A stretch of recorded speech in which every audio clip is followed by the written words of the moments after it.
Missouri Cave Air Pocket Survival.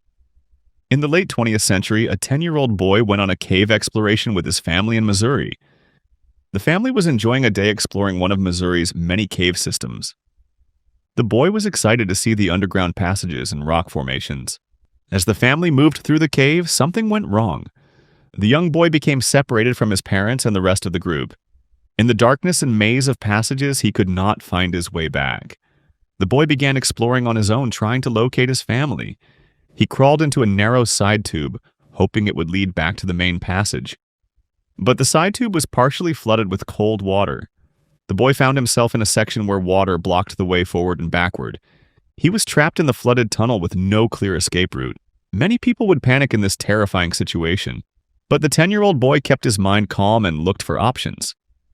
Above the water level, he noticed something important. The ceiling of the cave was slightly higher than the water in one spot. This created what cavers call a bell air pocket. A bell air pocket is a small space where air is trapped above the water. The boy pushed his head up into the air pocket and could breathe. He realized this tiny airspace might save his life. The boy made a critical decision that most adults fail to make in emergencies. He decided to stop moving and stay completely still. By not moving, he conserved his body heat in the cold water. This helped prevent hypothermia from setting in too quickly. Staying still also kept his oxygen consumption very low. The less he moved, the less air he needed to breathe. The boy remained in the bell air pocket for over 24 hours. He stayed motionless in the freezing water, fighting to stay awake. Meanwhile, his father and family realized he was missing. They immediately called for professional cave rescue teams. Rescue workers entered the cave system to search for the lost boy. The rescuers looked carefully for any sign of where he might have gone. They found muddy footprints on the cave floor.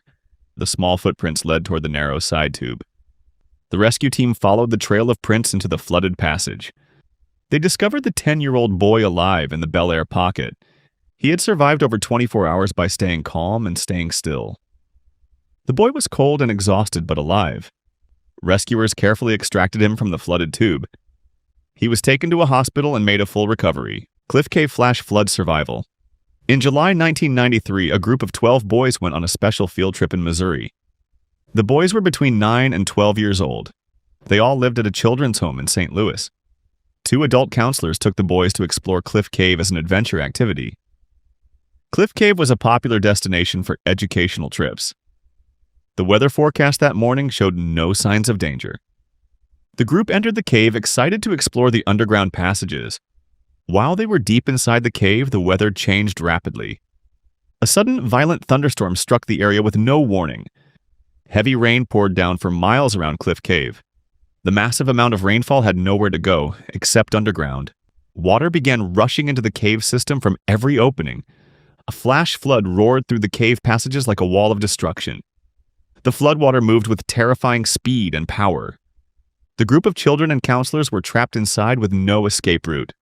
The rushing water swept people off their feet instantly. 4 children were pulled under the violent floodwaters and drowned. 2 adult counselors were also swept away and lost their lives. 6 people died in the flash flood that day. Rescue teams were called immediately when the group did not return. Emergency workers rushed to Cliff Cave to search for survivors. The rescuers assumed that no one could have survived such a violent flash flood. The amount of water that had rushed through the cave was overwhelming. But the rescue team continued searching anyway, hoping for a miracle. After 18 hours of searching, rescuers heard something. A faint voice was calling out from high up in the cave. They found 13-year-old Gary Marr alive. Gary had survived the entire 18-hour ordeal in total darkness. When the flash flood hit, Gary managed to climb above the rising water. He found a tiny, narrow rock shelf high up on the cave wall. The ledge was barely wide enough for his small body. Gary pressed himself into a small crevice in the rock. He stayed completely still as the floodwaters raged just inches below him. If the water had risen just a few more inches, he would have drowned. Gary remained on that tiny shelf in pitch-black darkness for nearly a day. He could hear the violent rushing water below him the entire time. He did not know if rescue would ever come. The cold, wet darkness tested his mental strength every second. But Gary refused to give up hope. When rescuers finally reached him, they were amazed he was alive. Gary Marr's survival was considered a miracle. The tragedy at Cliff Cave claimed 6 lives that terrible day in July 1993.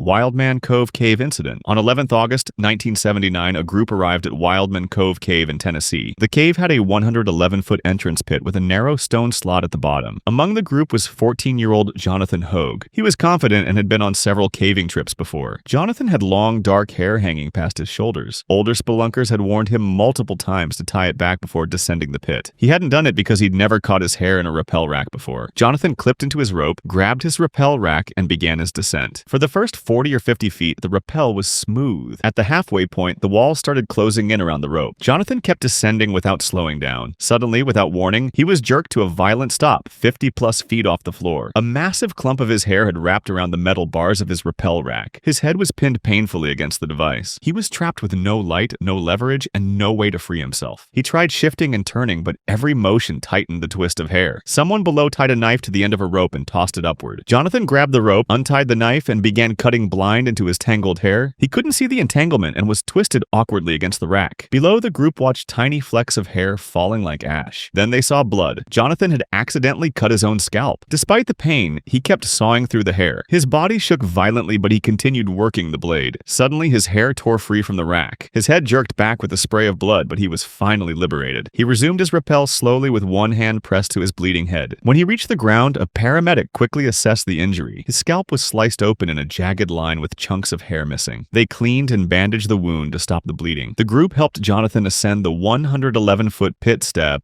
by slow step. He emerged into daylight and was taken for medical treatment. Tham Luang Cave Rescue Mission. On June 23, 2018, 12 young soccer players and their coach entered Tham Luang Cave in Thailand. The boys were members of the Wild Boars soccer team. They planned to explore the cave for just a short time after practice. While they were inside, heavy monsoon rains began pouring down outside. The rain filled the cave passages with rushing floodwater. Within hours, the boys and their coach were trapped deep inside the cave. The flooded passages blocked their only way out to safety. News of the trapped soccer team spread across Thailand and then the entire world. Rescue teams from multiple countries rushed to Tham Luang Cave to help. Thai Navy SEALs arrived to lead the dangerous underwater rescue operation. Expert cave divers from Britain, Australia, and other nations joined the mission. The rescue divers brought GoPro cameras and helmet cams to document the conditions. They entered the flooded cave to search for the trapped boys. The water inside the cave had zero visibility from mud and sediment. The divers could not see anything in front of them in the murky water. They had to feel their way along guide ropes in complete darkness. The cave passages twisted through sections called the S-curve. These narrow, flooded passages were extremely dangerous to navigate. The divers had to squeeze through tight restrictions while underwater. One wrong move could trap a diver or cause them to lose their air supply. After 9 days of searching, British divers Rick Stanton and John Valanthan made an incredible discovery. Their helmet cameras captured the moment they found all 13 people alive. The boys and their coach were huddled on a small, dry ledge deep in the cave. They had survived for 9 days without food in complete darkness. The world celebrated that they were alive, but the rescue mission was just beginning. Getting the boys out through the flooded passages would be extremely dangerous. Thai Navy SEAL Saman Kunan volunteered to help with the rescue operation. He was a former SEAL who came out of retirement to save the trapped boys. Saman Kunan's job was to deliver oxygen tanks to stations along the rescue route. The divers needed these oxygen supplies to make the long journey through the flooded cave.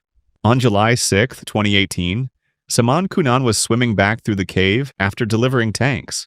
He was alone in the dark, flooded passage when something went wrong. Saman Kunan ran out of air and lost consciousness underwater. By the time other divers found him, it was too late. Saman Kunan died in Tham Luang Cave while trying to save the 13 trapped people. Despite the tragedy, the rescue operation continued. The team developed a plan to sedate the boys and carry them through the water. Expert cave divers guided each unconscious boy through the deadly passages. Over 3 days, all 12 boys and their coach were successfully rescued. If this story kept you on edge, hit subscribe and turn on notifications so you never miss a cave story. Every week, we go deeper into the world's most terrifying caves, where darkness hides stories no one was meant to tell. Until next time, stay out of the dark.